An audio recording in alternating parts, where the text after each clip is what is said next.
president of Americans for Prosperity. Tim Phillips, it's so great to have you here with us. Thanks for being here. John, great to be with you. It's great to have you with us. Let's talk about this weekend governor's dinner held at the White House. We listened to what President Obama had to say. Here's what specifically he had to say about Congress. And when we've got a Congress that sometimes seems to have a difficult time acting, I want to make sure that I have the opportunity to partner with each of you. All right, so Tim, a pretty thinly veiled dig at Congress right there. Who has more of the blame here, in your opinion, President Obama or Congress, for kind of a stalled agenda right now?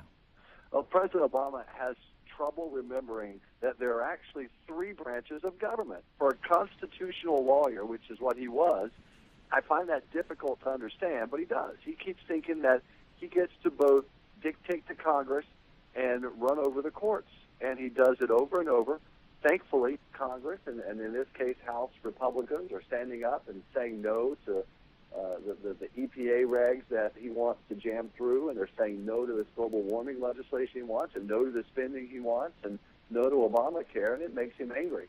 But he clearly is the one who deserves the blame here. And again, there are three branches of government. That's what the founders wanted. They didn't want a president to simply be able to decide what he or she wants to do on an issue and then execute without having the cooperation of the duly elected representatives of the people of America through their House and Senate members. Yeah, so we look at this, and I want to follow up on a question that my colleague here, David Patton, asked Michael Burgess, a congressman from Texas, who was on the program just a few moments ago. We were talking about these the emissions in the EPA and the Supreme Court case, which you just mentioned as well, Tim. And David asked a great question, is this changing the conversation in a direction that we don't want to go? Because Obamacare was supposed to be the topic, the topic with the most for Republicans to gain here. Do you think this takes, the GOP maybe takes their eye off the ball when they start talking about factory emissions and things of that nature? I think Obamacare is the most important issue, and certainly in Americans for Prosperity, that's what we're focused on. But there are other issues that are important, and having the EPA, an unelected regulatory commission, basically dictating policy on carbon emissions to businesses, bypassing Congress, it really is important. I'm glad the Supreme Court's taking it up. I'm certainly hopeful that they're going to bring balance back to the executive branch and to Congress. And you can still fight other issues while keeping the laser beam focus and the lion's share of our time and energy and money on Obamacare and holding accountable these senators and House members who brought us this disastrous law. And Dave, I want to bring you back in here too, because I wanted to get Tim's take on what you were just so kind to report for us, and that was about the deficit and the debt we're facing right now. Some alarming numbers. David, why don't you ask Tim a question on his level of disappointment, perhaps, that some of these conservative leaders who we thought were going to go to Washington and really fight this stuff haven't really had a lot of success pushing back against the spending initiative coming out of the White House. So, Tim, good to talk to you. Absolutely.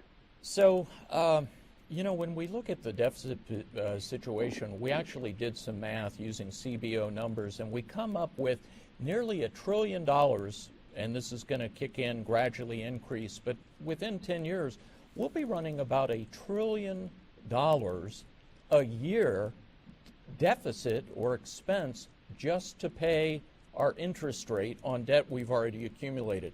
And obviously what this is going to do is push out all discretionary spending in other areas. And what's sort of amazing to me is that the president and Democrats continue to sort of look the other way and whistle in the dark, but it's ultimately going to be their pet programs, whether it's Head Start or pre-K education, food stamps, that's going to be most heavily hit. How much longer do you think that Democrats can kind of pretend that this isn't a clear and immediate threat really to our national solvency? That is what you just pointed out is one of the great ironies for the left right now. They want all of this new spending on pet ideological social welfare programs. And yet the entitlements that they also were the key in setting up, they want to keep expanding them, which locks in spending year to year for the foreseeable future and eventually crowds out their ability to have more pet project spending.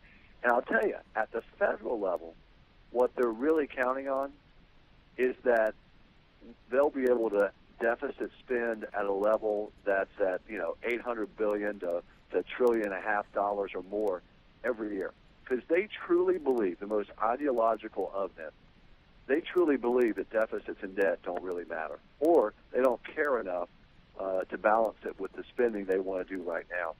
And our job is to continue as much as we can.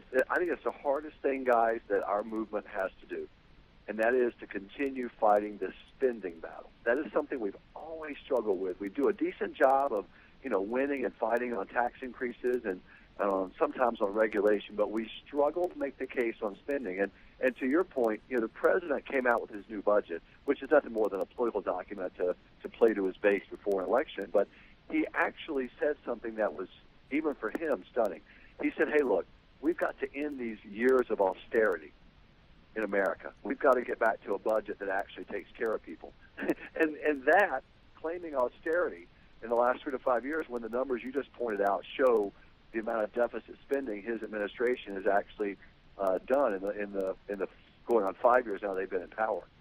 Now, of course, the silver bullet, some might say, would be just ending Obamacare, Tim, but is there another policy, a specific thing like reducing the corporate tax rate, one specific thing you can kind of point to that would be very important in changing the course, the trajectory of our deficits and debt?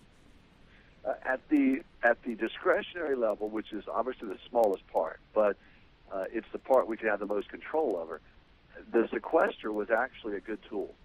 It, for the first time in really since the 50s, I guess, actually shrunk discretionary spending year to year. And then we lost it in a very bitter defeat in December. I think that was one of the most devastating defeats on spending. It wasn't talked about as much. It was coming on the heels of the shutdown and fall, and it kind of got washed up in that and the Obamacare rollout. But I'm telling you guys, we had a law on the books that actually locked in the level of discretionary spending and ratcheted it down. Yeah, a lot of people were very disappointed, including some real deficit hawks, really concerned about what happened with the sequester after the fact. Tim Phillips, President of Americans for Prosperity, thanks so much for being with us. We'll have, of course, more on the show, including more of our interview with Senator Ted Cruz and what he has to say about Tea Party candidates running in the 2014 election. We'll be right back with more after this.